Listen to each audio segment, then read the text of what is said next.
Op makes a post to gain support after realizing he wasn't as attentive to his girlfriend as the other boyfriend was during a double date. Op slowly tells on himself and information is revealed that he's a creepy super stalker. Posted by u/disastrous_motor_792.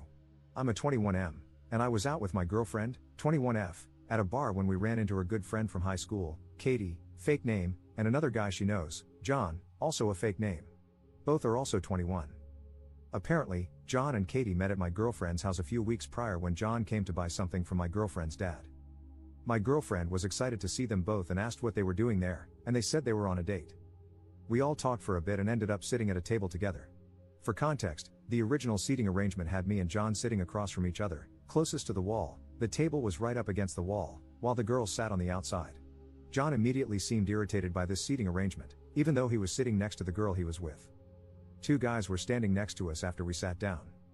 As we started talking, John put his hand on Katie's arm and told her to trade seats with him.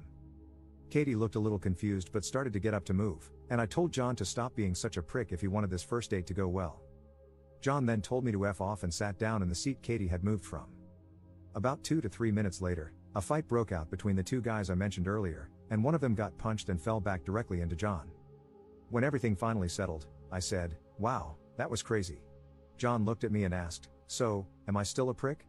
If you had been paying attention to your surroundings, you would have noticed they were arguing before I made her move seats with me.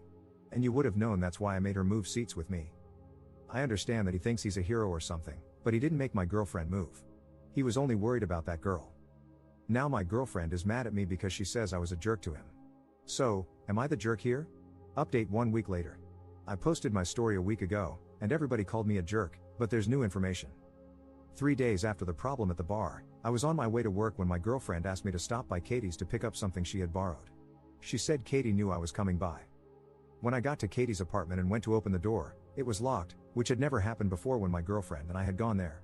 We live in a small town, so it's not unusual to leave your door unlocked, especially during the day. I rang the doorbell, and who answered? John. I asked him what he was doing there, and he gave me this stupid smirk and said, "I've been here for 3 days besides work. What are you doing here?" I told him I needed to talk to Katie. He called for her, and she came out from the bedroom with the item my girlfriend needed. I asked her why the door was locked, and John, who was still standing there for some reason, decided to chime in, because I told her she needed to lock it so people don't just try to walk into her apartment like you just did. Katie has never locked that door, or at least, not when she knows someone is coming over. I told him that what Katie does in her own home isn't his business. If he's that worried, he can leave. He just laughed at me. So once again, he's trying to control Katie, and this time it's in her own house, where he has no say. I asked Katie to step outside with me, and she did. I asked if she felt safe, and she said she felt safer than she's ever been, but she rolled her eyes when she said it. I left and called my girlfriend to tell her about all of this. She got mad at me again and told me to leave John and Katie alone, but I'm really concerned about Katie's safety. My girlfriend hasn't heard from her in a few days now. I've tried texting Katie too, but my messages won't deliver. Relevant comments. Commenter. Dude, why are you obsessed with Katie? Op's response. I'm not obsessed with Katie. Katie can't see how John is, and it's dangerous for her. He's already controlling everything she does, and she immediately let him come to her house and tell her what to do there. Katie is being naive. Commenter 2. What do you think they were doing behind closed doors for 3 days? Playing Connect 4? Op's response. My girlfriend has told me that Katie has never slept with anyone before, and I assume she would know since they've known each other for years. So, no, I don't think Katie slept with him. Second update 20 days later. Some comments told me to reach out to Katie when I knew John wasn't around, which became hard to do because he was there every day. I passed by her house on the way to work, and I can see his car there. Editor's note, I couldn't find a single comment that told him to reach out. But I did manage to stop by 3 times and try to talk to Katie. She kept acting nervous when she opened the door, even more so when I asked her about John. I kept asking if she felt safe, and she kept saying yes really quickly before closing the door immediately. I tried to talk about this with my, now ex-girlfriend, but she got mad and broke up with me. I stopped by Katie's house that same day, and her neighbor said she had moved out. I asked where she went, and the neighbor told me she thinks she's staying with that nice boy who's been staying here. So I guess John managed to convince Katie to cut off all her friends and move in with him. I don't know where John lives, so I have no way of knowing if Katie is safe or not at this point. Their relationship has moved at lightning speed for no reason other than John wanting to have her under his complete control. I'm not sure what to do at this point. I just hope Katie is okay. Relevant comments. Commenter. Are you seriously this clueless? Katie moved in with John to protect herself from you because she knew you'd keep stalking her once you found out where she lives. Since you don't know where John lives, she feels safer there. Katie's dad and your ex aren't sharing any information about Katie's whereabouts because they're probably disgusted by your actions and know you're obsessed with her. You're crossing serious boundaries. Your actions are so disgusting that you drove that girl to leave her own home. Ops response. John is good at making people think he's the white knight. John is good at manipulating people. He is crossing major boundaries. You don't drop a girl off after a date and then stay for over a week. And you don't make her move in with you unless you just want to control her, desire her to sleep with you a few times, and then toss her away. Commenter 2. You spoke to the man like twice, how have you drawn this conclusion? Ops response. Small town.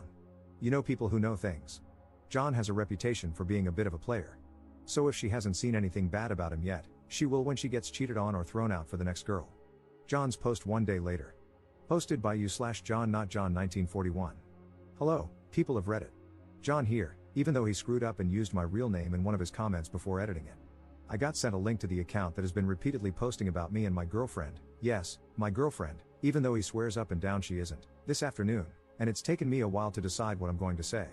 So if he wants to continue taking this to the internet for strangers to decide, then fine, I'll do that at this point. Since everyone is apparently familiar with these fake names due to the million posts he has made, I guess I'll keep using them. First of all, Colton, you don't get a fake name, nobody ever told you that the bar was our first date. You decided that it was because you didn't know better. You posted that 3 weeks ago, and in it, you were correct in saying that I met Katie at Haley's dad's house. You never gave your girlfriend a fake name, so I will, a few weeks before that. That means we met 6 weeks ago. Our first date was the day after I met her. Whether Haley knew this or not, I have no idea. It's not something I ever bothered to ask Katie because it didn't seem important, and still doesn't. Second, I don't know why Haley told you about Katie's previous sex life, or lack thereof, but that was uncalled for and not her private business to share. It also wasn't your business to put on the internet. More than that, I can't even fathom how you managed to steer that question into a conversation with your own girlfriend. I doubt she just offered up the information. Third, you kept commenting very adamantly in your first, and maybe second, I lost track, post that Katie definitely was not sleeping with me. Please allow me to put your misplaced concerns to rest. Since it's already out there and I've talked to Katie about posting this, yes, she is. But the sleep comes after all the sex. Fourth, let's talk about how you showed up to get Haley's sweater. You tried to barge into Katie's apartment. The door was locked, which, by the way, is a safety thing. You do know she could get out of the apartment even though it was locked from the inside, right? I have to make sure because you're not very smart. You threw what can only be described as the temper tantrum of the century. Not only that, but this wasn't the first time you've tried to do so when dropping by to say hi. You then decided to interrogate Katie on her front porch about whether or not she wanted me to leave. Not only that, but, and you conveniently left this part out, you messaged Katie's dad, whom you've never met in your life. Once Katie calmed him down and he understood the situation, he likes me a lot, by the way, we have plans for golf next week, things were fine. Also, you texted and called Katie so many times it was insane. Fifth, when you kept dropping by repeatedly after all this while I was at work, you left out the fact that during the last visit, you went to the apartment manager's office, claimed you were there to check on your friend, and convinced her to give you a key to Katie's apartment. You conveniently leave out the part where Katie got out of the shower and found you standing in her freaking kitchen while she was in a towel. I need you to understand that you scared the life out of her. She called me while crying. I had to leave work, call my brother, rent a U-Haul, and that was the day the three of us packed up all her things and she moved in with me. Sixth, in your comments, you've repeatedly said Katie wouldn't willingly be with me. Buddy, she's not chained in a basement. She has her own car, her own money, and everything. Nobody has taken away any freedom she had before she and I got together. Seventh, you mentioned in some of your comments that I have a reputation for being a player. I'm not even really going to address this other than to say, okay? And? Eighth, you described me as cocky and arrogant, and you know what? I'll give you that. I am, and I know I am. And you must think Katie has bottom-tier intelligence if you think she doesn't know it too. Ninth, Katie quit her job because you know where she works and she doesn't want to go back there. You can say a lot of things about me, and some of them might be true, but I can promise you that I'm not the one Katie is afraid of. You are. And lastly, stay away from my house. Stay away from Katie. Katie might be too nice and gentle to hurt your feelings. But I'm not. Relevant comments. Commenter. What was Colton like the first time he met you at the restaurant, when you switched seats with your girlfriend because of a fight nearby? Was he already excessively creepy and pushy? John's response. Not creepy or pushy, at least not that I saw or heard. But his whole attitude changed as soon as he realized that we weren't there as friends and were on what he apparently thought was a first date. John update 4 days later. Sorry if this is your first time seeing this, but several people have asked for an update on my post, and even more on his. Katie's dad, along with a couple of cops, had a chat with Colton and his dad, a disastrous meeting. Apparently, his dad wasn't surprised but did lay down the hammer afterward. Colton didn't appreciate this. I got some texts tonight, he ever so kindly unblocked my number just to send them, but so far, Katie has been left alone. This is all I have for now, and I'm hoping his obsession is coming to an end now that his dad knows what he's been doing and, from what Katie's dad told me, is looking into solutions. I hope I'm not wrong. Also, another update, Katie got her old job back. Her boss called her, he was very understanding when she told him she was quitting and why, and told her she could work from home since she was his only office employee, and apparently, he doesn't know how to work any of his own systems. Thanks, everyone.